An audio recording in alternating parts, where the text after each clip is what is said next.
கட்சி பெயர் சிஎஸ்கே. 2026ஆம் ஆண்டு சட்டசபை தேர்தலில் கட்டாயம் போட்டியாம். காமெடி நடிகர் கூல் சுரேஷ் அலப்பறை என்ற ஒரு சுவாரஸ்யமான தகவலை பற்றிதான் இந்த பதிவில் நாம் பார்க்க போகிறோம். வாங்க பதிவிற்குள் போகலாம்.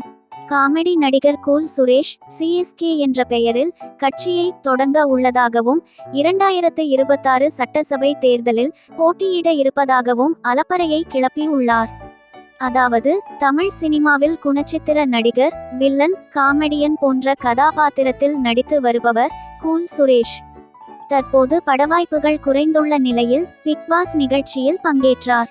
மேலும் அவர் யூடியூப் சேனல் தொடங்கி படத்தின் ரிவ்யூ மற்றும் இதுபோல் நிகழ்ச்சிகளில் கலந்து கொள்ளும் வீடியோக்களை பதிவிட்டு வருகிறார். கடந்த ஆண்டு நடிகர் மன்சூர் அலிகானின் சரக்கு என்ற திரைப்படத்தின் இசை மற்றும் திரை முன்னோட்ட விழாவில் தொகுப்பாளினி கழுத்தில் மாலை அணிவித்து சர்ச்சையை கிளப்பினார். மேலும் ஒவ்வொரு திரைப்படம் வெளியாகும் போதும் அதனை ப்ரமோஷன் செய்வதாக கூறி அலப்பறையை கிளப்பி வருவதை வாடிக்கையாக வைத்துள்ளார். இந்நிலையில்தான் லோக்சபா தேர்தலில் அவர் திருவண்ணாமலை பாஜக வேட்பாளர் அஸ்வத்தாமனை ஆதரித்து தீவிர பிரச்சாரம் செய்தார். இந்நிலையில் லோக்சபா தேர்தலில் கூல் சுரேஷ் வாக்களித்தார். அதன் பிறகு அவர் புதிய கட்சியை தொடங்க உள்ளதாக அறிவித்தார். அதன் பிறகு அவர் பத்திரிகையாளர்களை சந்தித்தார்.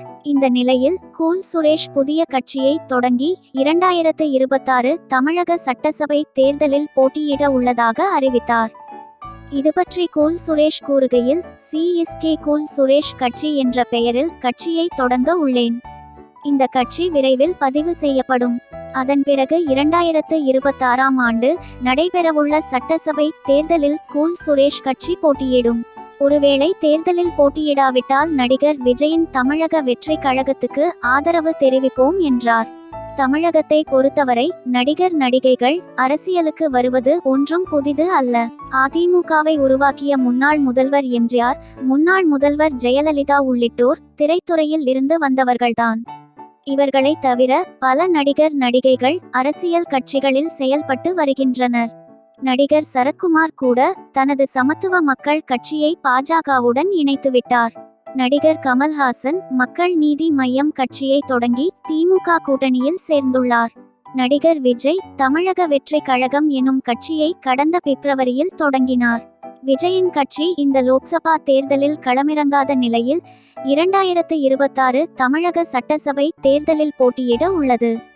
அந்த வரிசையில் நடிகர் கூல் சுரேஷும் சிஎஸ்கே என்ற பெயரில் கட்சி தொடங்குவதாக அறிவித்துள்ளார் என்பது குறிப்பிடத்தக்கது.